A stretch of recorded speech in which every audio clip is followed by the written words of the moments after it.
Andrew, what do you worry about the most? Is it the depth of the recession, or that actually the recovery will be very patchy, and that's almost, the more tricky point, that we need to make sure that central banks have enough ammunition to help the recovery then, and again, the debate on inflation versus deflation? Yeah, I think that sort of shape of that recovery and the composition of that recovery are going to be key elements of this. Of course, as investors, what we're looking at is, well, which sectors look to be benefiting from this, which sectors can get on their feet quickest, and of course, which remain under pressure. With respect to your question around inflation versus deflation, I think there's no doubt in our mind that this is a very deflationary event. And we're seeing, the significant decline in economic activity. Just before this started, you mentioned 40 million European workers furloughed, so there's going to be significant financial pressure across large numbers of households, and I think, there'll be caution around spending even as these restrictions are lifted. So I think certainly there is very much a deflationary impact happening here. I think that's why central banks feel so comfortable with the amount of stimulus that they're putting into the system. Perhaps a few years down the track, and I think it will be years, not months, we start to see some inflationary pressures. I think those would really only materialize if we had some medical solution. So some sort of vaccine, foolproof vaccine, that suddenly meant, we could all get vaccinated, we'd be immune.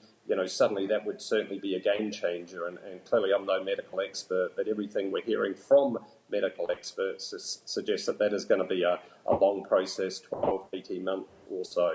So I don't think we're certainly not concerned about inflationary pressures over the course of that, 12 to maybe even 24 months. Andrew, do you worry about the debt? I don't know, if you look at the fixed income, when do markets worry about all the debt that we're creating? Or because most countries are doing the debt, we can talk about, debt splitting and things like that? Well, the level of debt, of course, is quite astronomical. We thought about this a few years ago as countries were sort of adopting more austere fiscal policies and trying to bring down those debt levels. This would be pretty shocking. But, we've got to bear in mind it's really the cost of debt that really matters. And we've seen, obviously, interest rates at, highly negative rates across the Eurozone and very low rates for the rest of the world and certainly in the developing world. So, I think the cost of debt is really the big issue here, and it looks like that's going to remain very low for a long period of time. At some point, of course, this does have to get paid back. So at the time where we start to see a decent economic recovery that's sustainable, as I said before, if it's also associated with some sort of vaccine, I think markets will turn and look at the levels of debt that have been incurred from this. And, I think one of our longer term views would be that there sort of should be additional risk premium in bond markets, and certainly in longer maturity bonds. So sort of much steeper yield curves are likely to be a feature in the sort of years ahead as investors look at the pace of that recovery and the amount of debt and how governments will be able to repay that debt. But, that feels like, in a way, a high quality problem. It feels like a little way off yet.